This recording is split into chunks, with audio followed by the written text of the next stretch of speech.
Thanks for tuning in to this week's edition of the Co-Lin Coaches Show. I'm Kevin Kyzar, Sports Information Coordinator here at Co-Lin, and joining me for, unfortunately, the last time for our women's basketball segment this season will be our head women's basketball coach, Dr. Britta Stevens. Coach, thanks for joining me. Thank you. And Coach, obviously we say the last time because the last two games you've gone 1-1. You did get to end on a high note. We're going to talk about that one in a second. But we also know that, unfortunately, the season has come to an end because the Lady Wolves are out on tiebreakers. You know, you can't say, hey, we were in there. We had a fighter's chance. But you look at the last two. You go 1-1. You start this past Thursday with a road loss to the Eagles of Meridian, a game where you had a lead going into the last quarter and you couldn't sustain it. Your thoughts overall on that game and what just felt kind of like a little bit of a heartbreaking loss? Yeah, we knew this last week of our season was going to be very important for us for playoff contention and playoff standing, especially after we went to Hines and were not able to pull out a win there. So we knew that we really needed a win against Meridian and we really needed a win against Gulf Coast. You know, we had kind of said all along, if we could get to 5, we probably had a chance to get in. If we could get to 6, we knew we could get in. So that was what was disappointing. First of all, about the loss at Hines, but also about the loss at Meridian is either one of those wins, and again, you and I are going to look at the season as a whole, either one of those wins or a win at Jones or a win at East Mississippi or a Northwest win or a win at Holmes, all games that we were in. Many games where we had leads, any of those one other wins would have helped us be able to get in. So that was a little disappointing. The Meridian game, like I said, we knew that this last week, because of the position we had put ourselves in, was going to be very important. I thought we came out a little flat. I thought we played pretty well overall for the entirety of the game. In fact, in the fourth quarter, we jumped out to about an 8-point lead. We turned it over 2 or 3 times back to back. They tied it. You know, later in the fourth quarter, we have that 1-point lead and we turn it over back to back and they get another lead and we just were not able to overcome it. You know, I didn't feel like we shot it extremely well, especially early. I felt like defensively we were horrible. I felt like we were much better defensively in the second half. We changed from man to 1-2-2 zone, and I thought that helped us a little bit, but I still didn't feel like we were very good defensively. But, you know, we scored 77 points. When you score 77 points, you're supposed to win the ball game. When you give up 88 points, it's very hard to win the ball game. One of the, the biggest statistic that stuck out to me in this game after I went back and looked at it is we were 48% from the free throw line, and in the fourth quarter, we were 3 for 12 for 25%. So if we make, half of those free throws that we miss, then it's not an 11-point game. And it really probably wasn't an 11-point game anyway. We ended up fouling at the end to try to extend the game and make it. So that was a disappointing number. Free throws, that's something that, they're personal and they're mental, and whether we were exhausted or whatever it was, we should have done a better job from the free throw line. You look at the box score in this one, they came out and outscored you 19-11 after the first. You actually tied each other in the second, 20 points each, but they had a 39-31 lead at halftime. Then you came out, and Lady Wolves came out and played Lady Wolves basketball, outscored them 28-18. They gave you a 1-point lead going into the fourth quarter. And in the fourth quarter, as you mentioned, that was kind of the downfall. They outscored you by 13, 31-18, and that's how you get the 88-77 result. And you look at this one, and Cookie Wilkinson, Cookie did what Cookie did in this one. She did it a little bit differently. She came off the bench. I know you told me she had been a little under the weather, and you really weren't sure if she was going to be able to play, but she comes off the bench and she gives you 27 points and 7 rebounds, and Cam Pruitt gives you 20 points and 7 rebounds. Those were your top two, and then Kylan Bell comes off the bench as well too and was a big spark, 14 points, 8 rebounds, 5 assists. Those 3 really have been kind of the motor for you all year. They have, and this was a unique game for us. Kylan had a concussion, so she was not able to play against Itawamba earlier that week. Cookie had COVID. She didn't feel well the night we played at Itawamba. We didn't know she had COVID until after the game, so she missed. Both of them had missed 2 or 3 practices, so both of them came off the bench for us, which is unique. That's not how that has gone all season. And we started some different people, and I thought the people that we started in this game, we started Amari Barnes and Imani Key. I thought they both got us out to a good start and played well. Obviously, Kylan and Cookie coming off the bench was a little different for us, but they both came in and gave us really big minutes. Cookie had 27. She missed some free throws, especially late in that game, that I know she'd like to have back and we'd like to have back, because she probably could have had 30 or 35. Same thing with Kylan Bell. She missed some free throws late in that game that had she made them, we would have, again, she would have had more points, but we would have been able to win the game. I didn't know Cam Pruitt had 20. I knew she played very well offensively. as well as she played offensively, I felt like she did not play that well defensively. That's something she's got to grow as a player, as a freshman. She's got to grow. Her offensive game has been really good all season, but defensively, she's not moving her feet exactly like we'd like for her to, and things like that. So that's something we've got to work with her on in the offseason. You also look at it, round out the scoring, Jay Robinson with 9, Amari Barnes with 6, Madison Mitchell with 1. But then you look to Monday night. Monday night, you celebrated your 3 sophomores along with some managers and some practice players that have been key for your success for the last 2 years.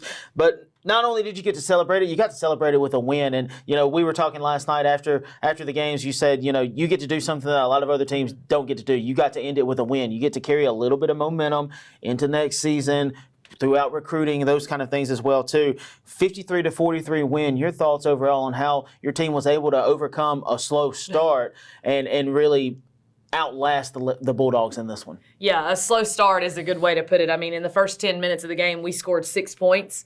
Thankfully, they only scored 11. And, I told them at halftime, I said, this may be the best defensive game that you've played the entire season. We played outstanding defensively, but we could not score. We were kind of out of sync in that first quarter. We couldn't get in our stuff, and we couldn't get running. We were able to get some defensive stops. We were able to get some defensive rebounds and get some fast break transition points, and that's kind of what got us going. And in the third quarter, I thought, again, we played outstanding defense. I didn't think they shot the ball very well, and I thought we did a better job of running our stuff and things in the third quarter. So, 58-48 or 50, is that what the final score was? 53-43. 53-43, very low scoring game, much different from the Meridian game where you scored 77 points.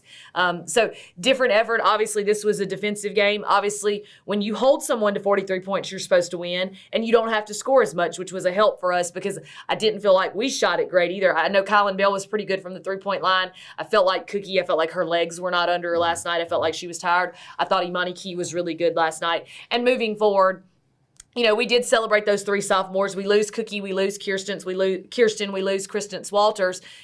Losing Cookie is a big part of what we did. She was averaging 25, 26 points a game, so that is a big loss for us. But I was so encouraged last night because I feel like Imani Key is a player who needs to step into that role, and I felt like last night we saw flashes of that. We don't need her to score 25 or 26 a night, but if she can score 15 or 16, going back to the Meridian game, Amari Barnes started that game, and I think she only had 6 or 9 points, but I thought she had a really good game in that Meridian game. I thought late in the season, she started playing really, really well for us, not only scoring, but rebounding the basketball and things like that. So that's encouraging for me as a coach and for Coach Ray and I to see those freshmen, Imani Key have a good game, Amari Barnes have a good game, because we know we are losing a big piece of our scoring in Cookie.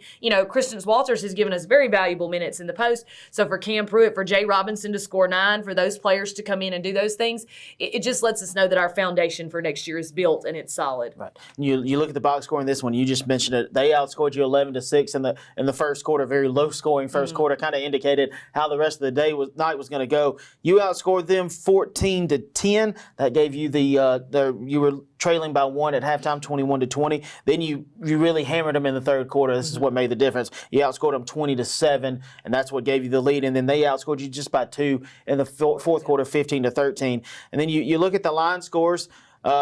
In what is ultimately her final game as a member of the Lady Wolves, Cookie Wilkinson misses a double-double by 1 rebound, 17 points, 9 rebounds, 5 assists, 2 steals, a very solid stat line for Cookie, a stat line that we're kind of used to seeing. You don't want to say, it's just another stat line for Cookie because not everybody can do this. If everybody could average 20 points a game, you'd see more people do it. And, Cookie's going to finish the year averaging 22.6, and I think the next closest person to her is about 15 or 17 points per game in the league. So that just shows you how outstanding of a player she is and how much she's going to be missed.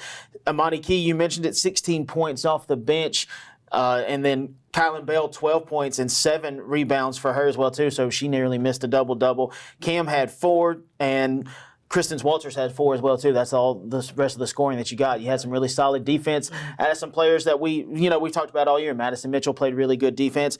Jay Robinson had 9 rebounds. She didn't have a single point, but she did really good of eliminating second chance opportunities for the Bulldogs and had some offensive rebounds as well, too. Tyra Johnson, Amari Barnes, both with no points, but both played very well on the defensive side of the ball for you as well, too. So as you just mentioned it, yes, you're sad to see those 3 sophomores go, but the foundation that you've got to build upon is going to be really good for next year. Yeah, and that's exciting, and we are sad to see them go. And, Cookie is a special player, and I may not ever get to coach a player that special in my entire career. I'm very fortunate to have coached her. We're very fortunate to have had her as a Lady Wolf. She's got a bright future ahead of her, moving on to Jackson State. And Kristen and Kirsten are both going to have opportunities to move on as well, and I'm excited for them, but I'm even more excited for us to have these freshmen who they may not score a lot of points. Maddie Mitchell has not been one of our leading scorers all season, but we've been able to call her number, and she knows Coach needs me to handle the ball and Coach needs me to guard. It doesn't mean she can't score. Some nights she scores. Same thing for Jay Robinson. I thought she was outstanding last night. It didn't matter whether she scored a basket or not because she got so many rebounds and so many defensive stops. One of the interesting numbers from last night, I went up at halftime and I was looking at the stats. We were out rebounding them 25-11. If you've watched us and you followed us all season, we never out rebound anybody. So when I saw that number, I said, all right, we're doing something right.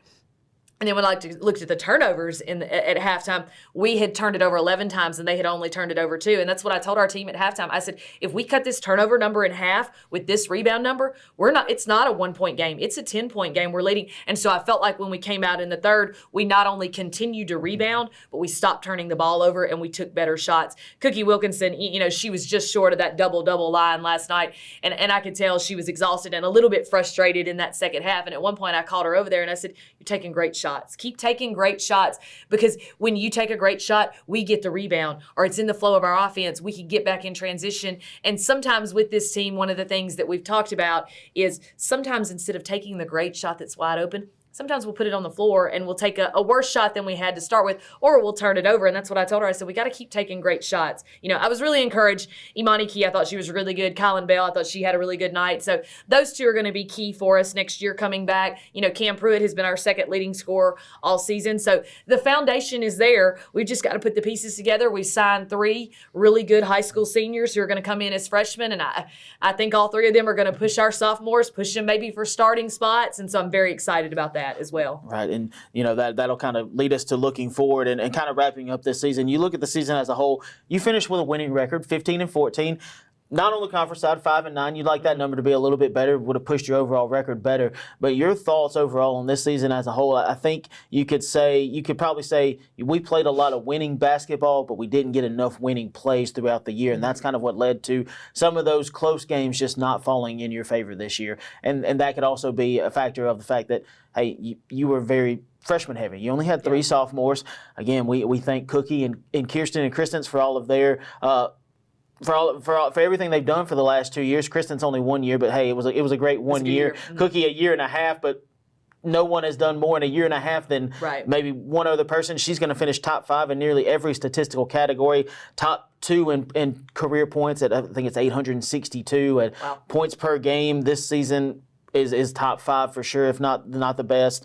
Probably one of the best single season scoring as well too. So you're upset to see those 3 sophomores go, but you've got 9 freshmen coming back. Barring some decisions that have to come through for the rest of the year, but you've got that solid foundation going forward. Yeah, I would say 15-14 is not how I wanted this team to be better, and my expectation was higher for them. Sometimes my expectations are a little too high for everyone. I want to win every game, and I'm not a good loser. And, we started the season really strong. The competition level that we were playing at the beginning of the season was not the same level as the conference season, but we played a lot of road games. I was hoping that would prepare us for a tough conference schedule, and it did. You said it very well. We 1 more rebound, 1 less foul, 2 more made free throws. There were so many games this season where one thing differently and we win the game. Holmes here, it's a 63-62 game. We should have won that game. At Northwest, it was a 1 or 2 point game up until we started fouling and had to extend the game. We should have won that game. Jones, East Mississippi, there are 5 or 6 games that we wish we could get back. And had we played defensively like we played last night or defensively like we played against Meridian, we don't lose those games. And so I think that is, a freshman-heavy team. Sometimes they don't know how to finish games. Sometimes they don't understand. Last night, we're up 10 or 12 with 2 minutes to go, and I'm telling them, hey, pull it out. We don't need to shoot the layup. We need to milk the clock, and we need to slow it down. And 2 months ago, we would have been playing as fast as we could and trying to score that layup. So we have grown. There has been growth. And so that is encouraging for next year because, and I expect my point guards to know what I'm thinking. I expect them to call it before I call it. And I had 2 freshman point guards. You know, Kirsten was a sophomore, but she didn't play all the time. Last year, Meleah Howard got most of the minutes. So I had such a high expectation for them, and sometimes they didn't know what I was thinking. So after this year, next year, I'm not going to have to call everything. I'm not going to have to manage every situation because they're going to know what I'm thinking and they're going to be able to think and do it before I do it. And toward the end of the season, you saw that more. Co-Lin Bell's coming over and she's going, Coach, let's run this or let's do this. And I'm like, all right, that's what I want. And so that growth, you saw the growth. You know, I'm excited about moving forward. I am disappointed. We should have made the tournament. We lost some games that we should have won, and we should have been in the tournament, and that is disappointing, and that's something that we have to live with and we need to improve on. But moving forward, I think we've got a really solid foundation. Yeah. You know, you mentioned a word that I kind of push back to. You look at the season preview, I asked you at the end of the year what marks a successful season, and you said growth. And then you talked about the growth here for all those freshmen at the end of the year. And, you know, I know you as a coach, you say that's ultimately what you want to see. And you've seen it this year. And, you know, that makes it, knowing going into next year, it's going to make it that much better for you. Yeah, and I still think, I mean, we grew this year. We're going to have a ton of room to grow next year. I think that's what's encouraging and exciting about this team is they continually got better. And had we had 2 or 3 more games, I think we would have still gotten better. You know, last night they said, Coach, what time's practice tomorrow? And I said, we're not practicing tomorrow, y'all. You know, the season. But that's encouraging, too, because as tired as they are, and I know they're exhausted, I'm exhausted. Our season is an eternity. We start playing in October, and we play until March.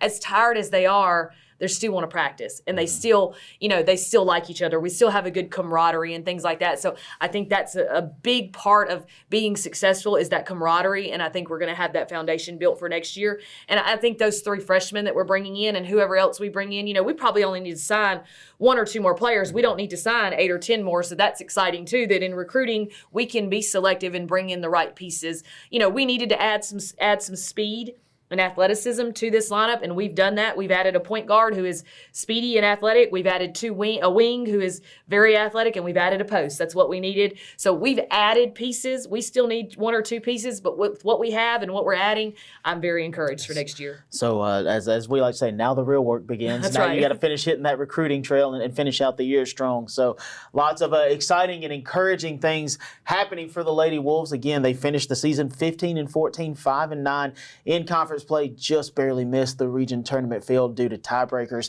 But again, they end the season on a high note, beating Gulf Coast 53-43. Coach, it's been a joy to have you all season. It's been a joy to talk about all the accomplishments of the team, and we already look forward to next year. I know it'll be here before we even know it'll be here. You know, school will be done, and August will be rolling around. We'll have camps and stuff. Let's don't push that too quickly. I need a few days to rest before we start talking about camp because camp is a monster. It's a good monster. Yeah. We get to recruit a lot of kids, so we're excited about that. Look forward to having a lot of teams on campus during the summer. We'll give you all that information on all of our social media channels and on the website as it's available.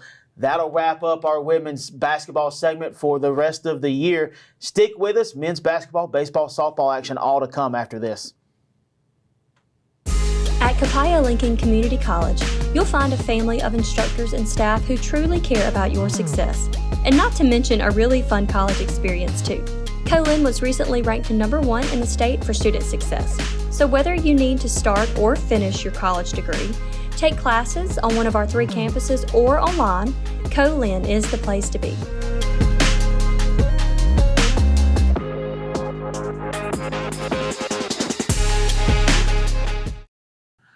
Welcome back in. Thanks for sticking with us through the break. And unfortunately, our men's basketball coaches won't be able to join us this week, so we're going to do a season recap for them. They also will finish 1-1 on the last 2 games of the year. They went on the road and got a win against Meridian 80-76, and then lost sophomore night as they honored 4 sophomores and a couple of managers against the Bulldogs of Gulf Coast 93-76. We'll start with the Wolves win against Meridian. They were outscored by the Eagles 38-37 in the first half, but then rebounded, played some really strong defense in the second half, and really kind of stalled out the Eagles offense, outscored them 43-29. That's how you get that 80-67 win for the Wolves.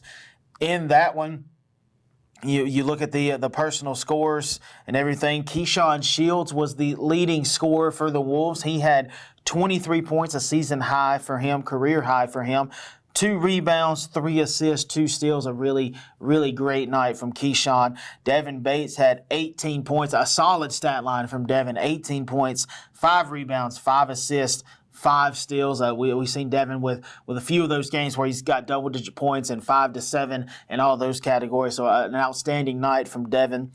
14 points, 6 rebounds, 2 assists from Dakota Hillard. A solid game for Dakota in his final road game in a Wolves uniform. And then Prince Ojukwu had a strong game off the bench, 13 points, 8 rebounds for Prince. You wrap up the scoring with 5 points apiece from Chris Stevens Jr. and Jaden Jackson, and then 2 points from Javian Watkins, and that's how you get to 80 for the Wolves in that win. Again, the Wolves go on the road, close out the road portion of the regular season with a win.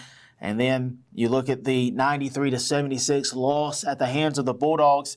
The Bulldogs outscored Co-Lin 46-29 in the first half, and that's ultimately what did the Wolves in this one, because they matched scoring totals in the second half, 47 points apiece.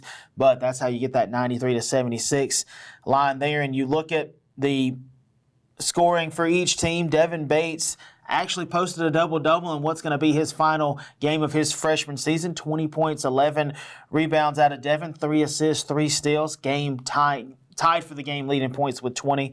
Jaden Jackson with one of his best games in his 2 years here as a member of the Wolves, 14 points, 4 rebounds, 1 steal.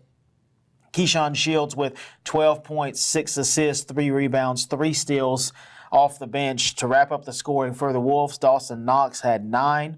Antonio Chaz Otis had 5. Dakota Hillard also with 9.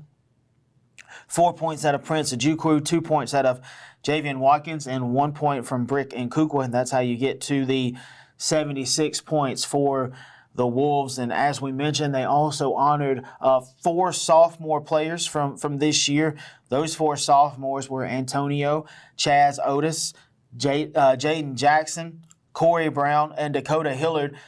Quateria Scott, also a sophomore, but didn't play this year due to a medical issue. We look forward to him being able to fully recover and be back with the Wolves next year.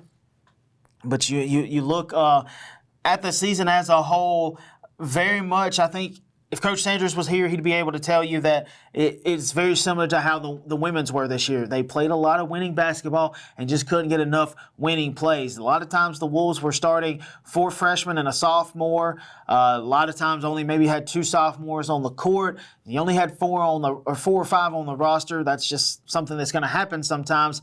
And so you had a lot of freshmen that had to grow up throughout the year. You saw Devin Bates have one of the best seasons in a Wolves uniform, averaged well over 20 points a game. Only had 2 people across the MACCC that averaged 20-plus points, and Devin was one of those 2. Led the conference last we knew in points per game. So an outstanding freshman season for Devin. We look forward to what he does in his sophomore campaign. The Wolves are going to finish the year 11-15 and 3-11 in conference play. They don't qualify for the Region 23 tournament for the first time under Coach Sanders in his tenure. Just a tough season overall for the Wolves, and the coaches have been hitting the recruiting trail hard. We're excited about what the future holds for the team, despite a not great season for the Wolves in this one, admittedly, and I think even Coach Sanders would say the same things. 2024-25 season, just one of those where there were a lot of highs, there were a lot of lows. There was a lot of great basketball played by the Wolves this year. A lot of times just we're on the wrong side of the losing side. 4 overtime losses for the Wolves in conference play, and just a lot of bounces that just didn't go the team's way this year. So again, we look forward to the future. We thank those 4 sophomores, along with Keith Foreman and Ari Stevens, the 2 managers that were honored. Thank those 6 for all their contributions over the last couple of years and year for one of them. And again, look forward to what the future holds for the Wolves and camps and all those kind of things. Again, like we talked with Coach Stevens, the real work begins now, because recruiting is how you move forward and how you're able to to make progress and to take this season and just flush it and move on. And we look forward to what the future holds for the Wolves and the basketball program moving forward. Stick with us through the break. Baseball and softball coming up. We'll find out how the baseball Wolves have done in their last few. Softball has had a couple of ranked matchups, and we'll find out how they did after this. This year, the Co-Lin Foundation celebrated raising more than $1 million in support of the college. Those funds help provide scholarships for students, professional development opportunities for faculty and staff, support for athletics, technology and campus upgrades, and more. When you give to the foundation, you're making an immediate impact on Co-Lin students, faculty, and staff. Join us as we back the pack by giving today. Welcome back in. Thanks for sticking with us through the break. And now our head softball coach, Meleah Howard, is joining me. Coach, thanks for joining us. Excited to be here. And Coach, obviously, since last time we talked to you, you've had a couple of ranked matchups, and the good news is the Lady Wolves have swept through all of those. You've gone 4-0 in your last 4. Your thoughts on how well the team has played this past week against 2 quality opponents that down the road you might see those opponents again in the national tournament? I think we're finally starting to play Co-Lin softball, and I love to see that. You look at the 2 games against Lansing, you won them 7-3, 10-1, 2 kind of different contrasting styles of softball, which it was kind of the same thing with the Kankakee games as well too. Just talk about the doubleheader against Lansing and how you feel about how the girls were able to overcome a little bit of adversity in that first game. You won it 7-3, you won the second one 10-1, and in that first game it was really a back and forth kind of affair. It was, and these type of games are good for us right now, preparing us for conference as we start tomorrow. We knew Lansing was going to bring a pretty good team down, and that's what we needed. We needed a good team to play against heading into conference play, and I thought our girls responded well. You look at the box score. They scored 1 in the first, took advantage of a couple of hits, scored 1 in the first. Lady Wolves scored 2, took a 2-1 lead. They scored 2, took a 3-2 lead. You tied it with 1 in the third, and then it was scoreless until the bottom of the fourth when you scored 4, and that's what got you the 7-3 win. And I think you retired them in order in the last couple of innings there, and that's what led to that win. You look at the line scores, doubles from Carson Huey and Taylor Efferson. You had 9 hits total as a team. The only person who had 2 hits in this one was Emery Warren, everybody else with 1. And then the pitching lines, Emma Kate Fimiano got a start in this one, pitched 2 innings, 4 hits, 2 runs, both earned, 1 strikeout. Emily Richard comes in relief, gets the win, 5 innings, 2 hits, 1 earned run, 3 strikeouts, 3 walks. So not a terrible outing from either pitcher, not what you're used to seeing out of either of them. But Emma Kate kind of struggled a little bit in that third inning when you brought her out. You were able to bring Em in, and she was able to slam the door. Your thoughts on how you did on the plate and in the circle? I think our pitchers pitched well enough for us to win. We wanted to give EK the start. She was the only sophomore that had not started a single game this year, and I thought she did well. Just got a little hairy there and went to M. And, M's not really used to coming in relief, but I thought she did well also. It's good to mix them up a little bit and, put your pitchers in different situations and see how they respond, and I thought they did well. And then you look at Game 2, and Game 2, as we mentioned, vastly different. You jumped all over them. You scored 1 in the first, 4 in the second, 4 in the third. They scored 1 in the third, 1 in the fourth, and that's how you get that 10-1 ball game. And it's got to feel good as a coach knowing, hey, we didn't have maybe our best effort in Game 1, but we turned it around and really blew the doors off in Game 2.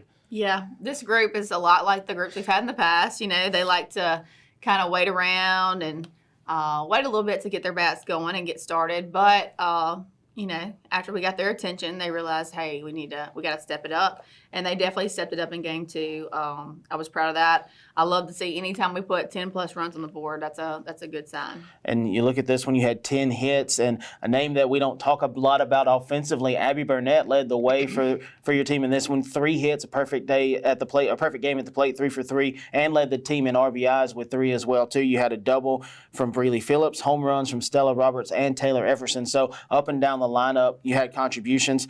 And then Taylor got the start in this one, 4 innings pitched, 2 hits, 1 earned run, 3 strikeouts. Keegan McCorkle came in and gave you an inning of relief, 1 hit, 1 strikeout. Again, another great outing from your pitchers and a great day a great game at the plate in Game 2. Yeah, absolutely. Again, working our pitchers, getting a lot, trying to get them some innings in.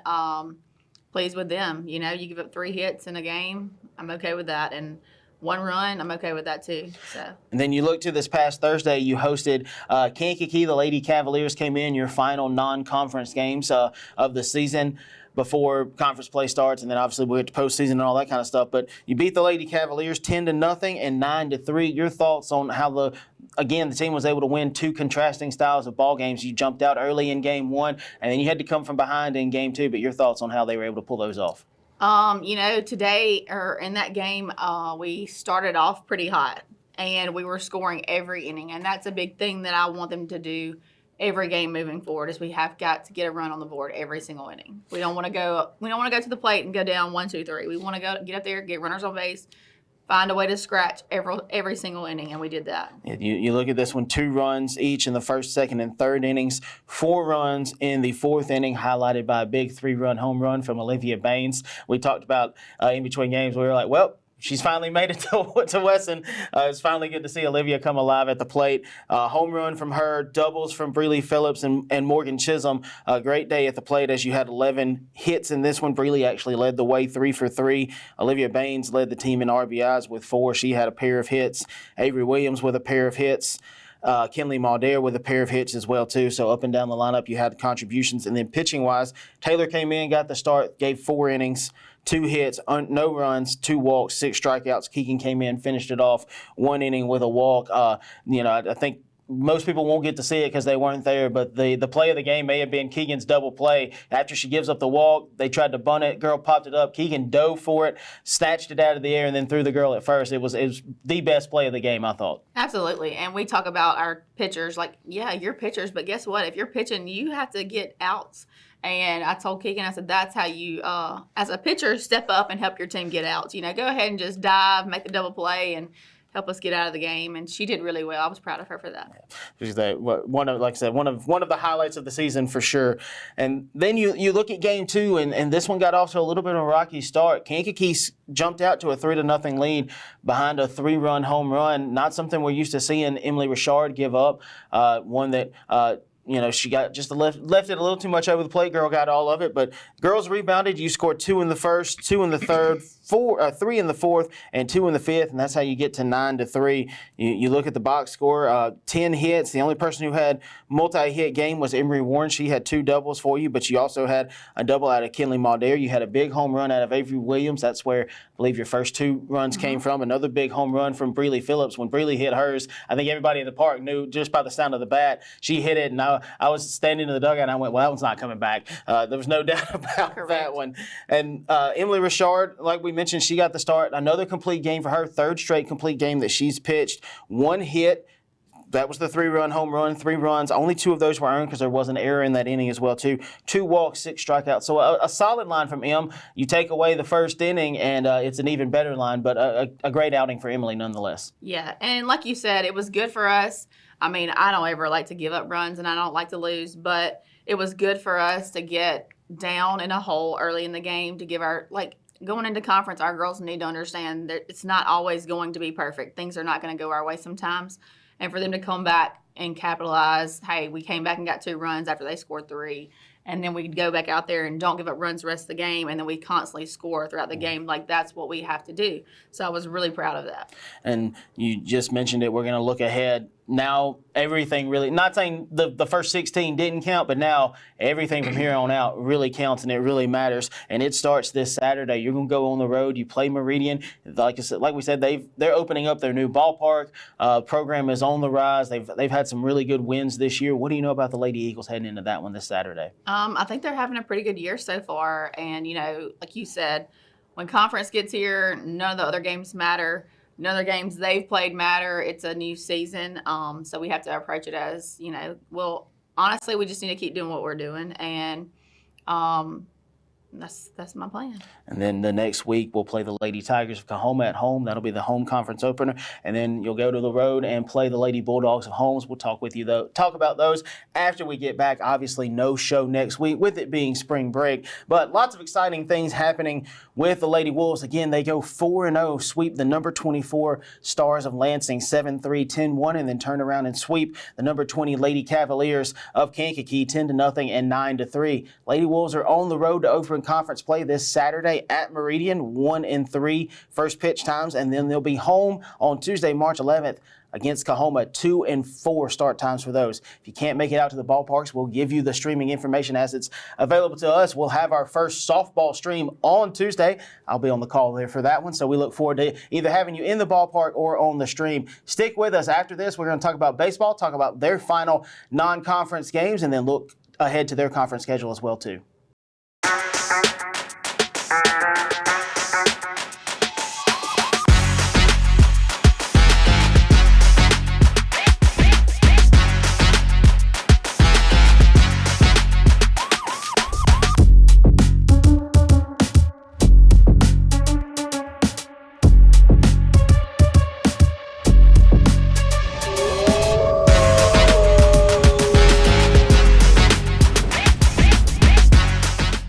Welcome back in. Thanks for sticking with us. And it's our final segment, and it's all about baseball. And joining me now is our head baseball coach, Adam Chamblee. Coach, thanks for joining me. Yeah, glad to be here. Coach, since the last time we talked to you, you've had some ups and some downs, but the good news is the Wolves went 3-2, so they had more ups than they had downs, and you even got a ranked win to throw in there as well, too. We'll talk about that one last because that was the last one that you played, but we go all the way back to the first game that we played. We previewed this game. It was the Lansing Stars. You dropped this one, a loss to a ranked team, 4-2, their first game of the year. It felt like they were a little amped up, and our guys just kind of struggled at the plate for most of the game. Your thoughts on this one? And, you know, despite the fact that it was a loss and despite there were some obstacles that the guys had to overcome, you did like to see the fight at the end of the game.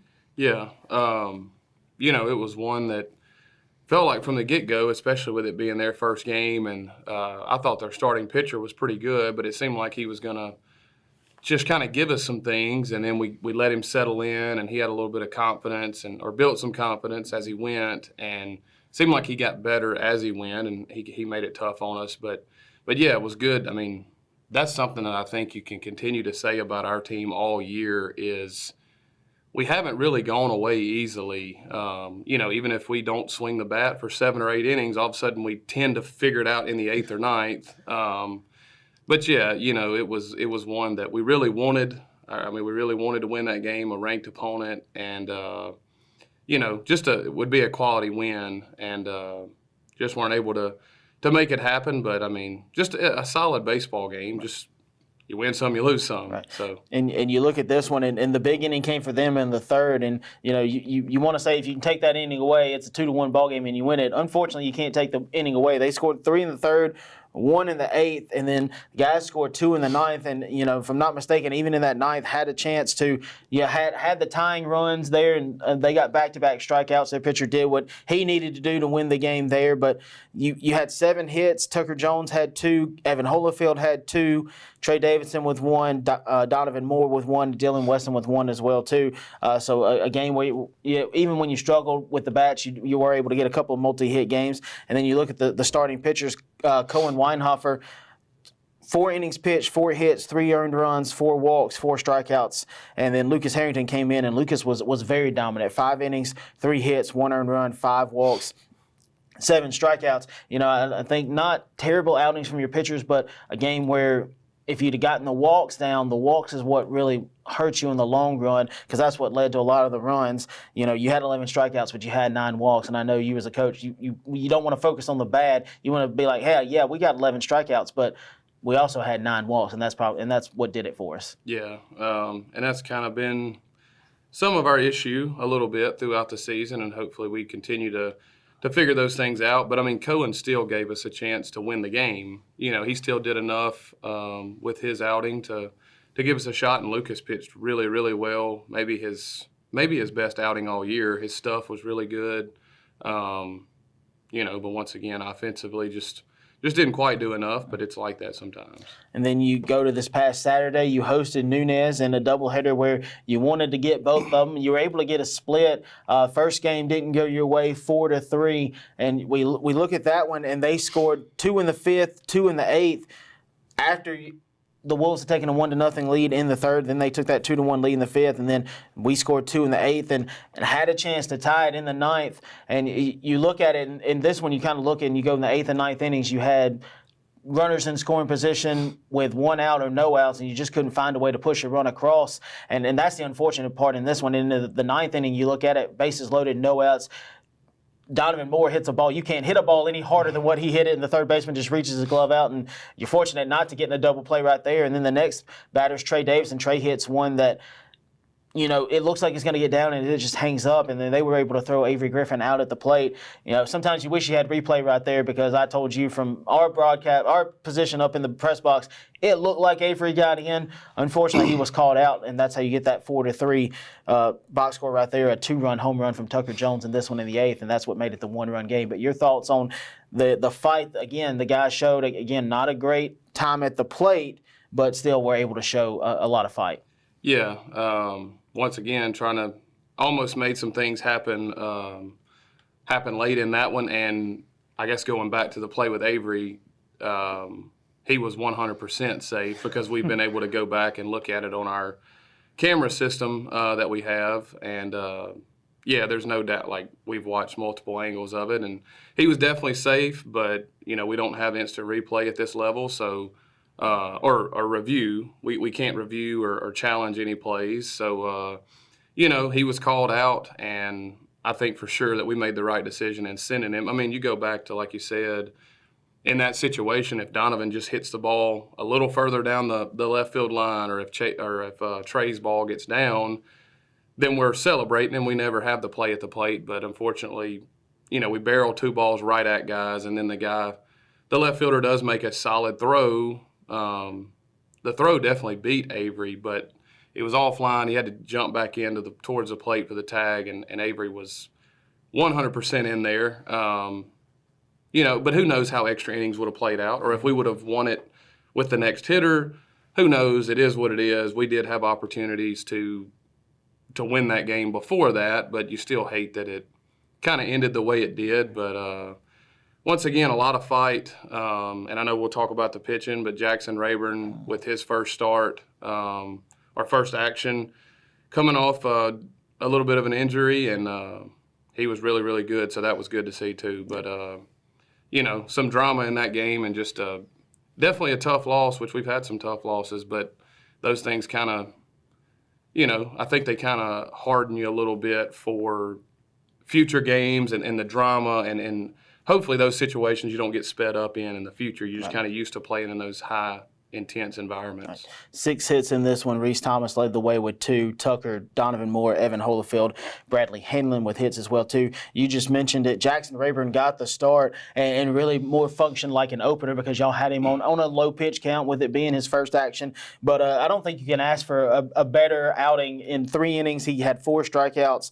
41 pitches, 27 of them were strikes. You can't complain about any part of that. Tanner Blackwell took the loss. He pitched 2 innings of relief, 3 hits, 2 earned runs, 1 walk, 2 strikeouts. Cameron Patterson came out, gave you an inning and a third, 1 hit, 2 walks, 1 strikeout. Nash Sturdivant, a little bit of a rocky outing from him, something we're not used to seeing out of him. An inning and 2/3, and it was really when he came back out where he kind of struggled. He gave up 2 hits, 2 runs, both of them earned, 2 walks, 2 strikeouts. Jacob Buffalo came out and had a very fine inning of relief, hitless, scoreless, 2 strikeouts. So in this one, you struck out 11, you walked 5. You did everything you needed to do to win. You just couldn't push across that run.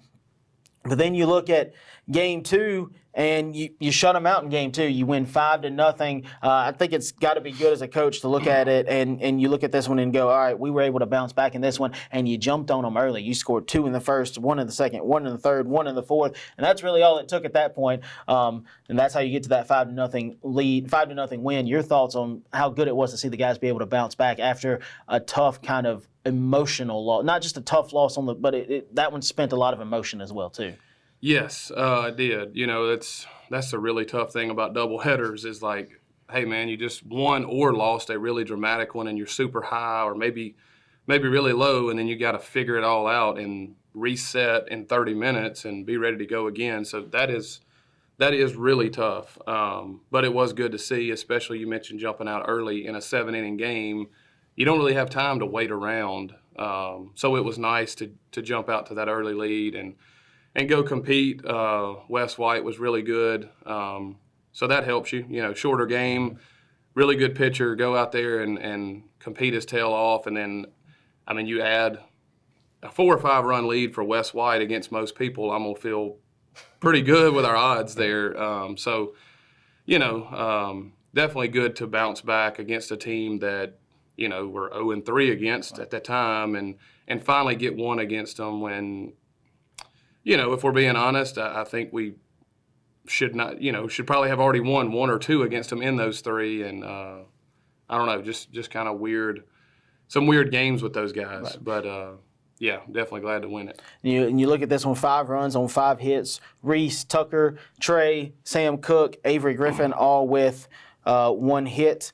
And then you look at the pitching lines. Wes White, 5 innings pitched, 2 hits, 3 walks, 9 strikeouts out of Wes, a very dominant outing. Judson Griffin came out, 2 innings pitched, 1 hit, 3 walks, 2 strikeouts. You'd like Judson to bring those walks down, but even though he was a little bit shaky, he still got the job done and was still very efficient for you out of the pen, and you didn't have to go use another arm on that day. Yeah, they both got the job done, and I was glad to be able to see both of them go. And then you look to this past Wednesday. You go on the road. You play your last kind of non-conference games for a while. I know you got a couple down later, but you played a couple of ranked matchups. You played number 5 Wildcats out of Pearl River, and then turned around and played number 20 Eagles out of Meridian. And you split the day. You lost to Pearl River 4-0 in a game that's not. The score is not very indicative of how tightly contested this game was. Yeah. Both starting pitchers came out, and both offenses really kind of struggled against them. It was 0-0 until they scored. The Wildcats scored 4 in the 6th, and that was all the scoring that was done. And, the Wolves had chances, I think, in the 7th and in the 8th. Just couldn't find a way to push and run across in the 9th. They retired in order. But your thoughts on, this game felt closer than 4-0 for most of it. Yeah, it did. I mean, it was a good baseball game. I mean, really the whole way it was a solid game, and obviously could go either way. But, a tough day you look at Meridian and Pearl River score in game 1, just a 3-1 game.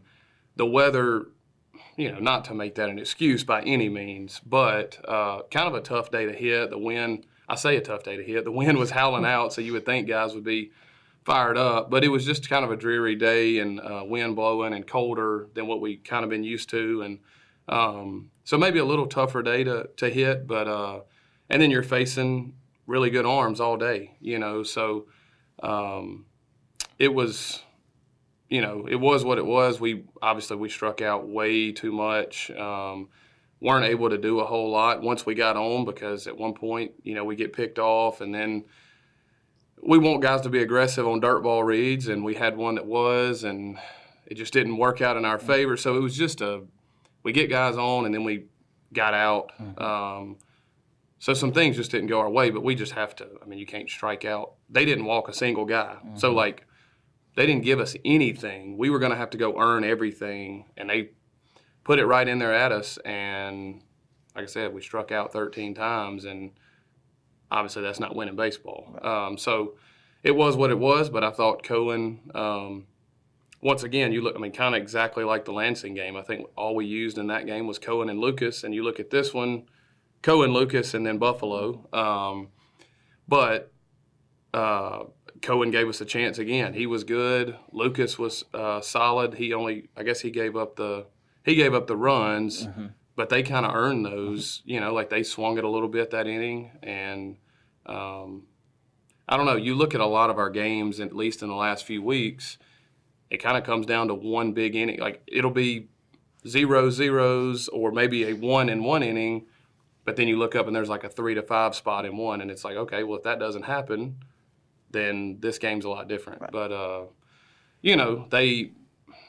they made us go out there and beat them, and we didn't do that. Right. So you look at this one, 5 hits, Reese Thomas, Donovan Moore, Trey Davidson, Evan Holofield getting a hit against his former team. That had to feel a little bit good for him, being able to get at least one. Sam Cook gets a hit, Bradley Hanlon as well, too. I said 5, I meant 6 hits. But as you mentioned it, you get 27 outs in a 9-inning ball game, and anytime 13 of them are strikeouts and you don't walk a single time, it's going to be a tough day. And then you talked about the pitching lines. Cohen Weinhofer, I don't think you could look at any of his stat lines and say this may have been his best start so far. 5 innings pitched, 4 hits, 1 run. It was earned. The walks are a little bit high, 5 strikeouts, 5. So, you're 1-to-1 on that ratio. That's not what you really want your pitchers to be, but at least he didn't walk more than he struck out or anything like that. Lucas Harrington comes in, gives you 3 innings, 4 hits, 3 runs, all of those earned, 2 walks, 4 strikeouts, and then Buffalo comes in for an inning, 1 hit, 1 walk, 1 strikeout. So again, you look at this one very similar to that Lansing game. Yeah, you struck out 10, but you walked 8, and anytime you walk that many, a lot of times that's what's going to end up doing you in. But then you turned around and you were able to rebound and you were able to beat a really good Meridian team. You jumped out all over them. You look at this one, you beat them 7-3. You scored 1 in the first, 3 in the second. They hit a 2-run home run in the third, in the bottom of the second, made it 4-2. But we'll talk more about it. But Jennings Kimbrell was the kid's unflappable. He gives up a 2-run home run. He still goes out there and he's just throwing darts and strikes. A run in the 5th, 2 in the 7th, and then a run in the 7th for them. That's how you get that 7-3 victory there. Your thoughts on how good it was to see the guys who, again, they were able to rebound in this one, and that just kind of feels like it's very important as a coach is, hey, yeah, we didn't play our best in game 1, but in game 2, we really came out and you got 10 hits. Tucker Jones went 3 for 3 at the plate. Anytime Tucker is 100% at the plate, you got to like your odds of winning that game. Reese with a pair of hits, a hit from Donnie, Evan Holyfield, Lucas Harrington, and Bradley Hanlon as well, too. So 9 hits, not 10 there. But anytime you get that many, and when you've got Jennings Kimbrell on the mound, you like your odds. Yeah. Well, once again, avoiding a sweep is something we talk a lot about, and we were able to do that. Like you reading that off, some of that number of hits, were things that we swung it more like what we have been, like we're capable of, and like we kind of have for the most part of the year, like Tucker Jones, not to call him out too much here, but in the first game he struck out 3 times, and I don't know that that doesn't happen a whole lot, but hey, he's human too. We all are. He's going to have days like that. But it's really cool to see him go from 3 punch outs the next game or the first game and then 3 hits the second game. Once again, that's just how baseball is, and you just keep playing and continue to learn from at-bats and things like that. But, really good to bounce back. Once again, a 7-inning game, and we kind of almost very similar to the Nunez doubleheader. Lose it, kind of battle, and then jump out early on somebody in a 7-inning game. Jennings Kimbrell, we're repetitive as all get out because Jennings Kimbrell does what he does. He throws strikes, he competes. He's just a guy that makes you beat him, and nobody yet has really just shown up and put balls in the gap on him and just flat out beat him. Mm-hmm. He puts it there and says, hey, man, here it is. And that can win you a lot of games. So, and I think a lot of people everybody knows that on our pitching staff, that it's good for them to see that example of it's not all about velocity. If you can go pitch and command something and have multiple pitches in the zone, you got a shot every single time you can do that. So, I'm glad he's on our team for sure. Yeah, Jennings, that pitching line, a complete game, 7 innings pitched, 7 hits. So a hit an inning, that's anytime if you're just giving up 1 hit an inning, you're going to win a lot of games. 3 runs, all earned, 3 walks, 5 strikeouts. And again, when he gave up the 2-run home run, he just kind of was like, yeah, well, it happens. That's baseball. I'll keep throwing strikes and let's see what happens. And it worked out well for him and for you. I can tell you specifically, just because I remember on that pitch, I think I asked Coach Fless what we were throwing right here, and we were trying to go fastball in, and usually Jennings puts it where he wants. Well, he didn't get it in enough, and you're throwing it to a big, strong right-handed hitter.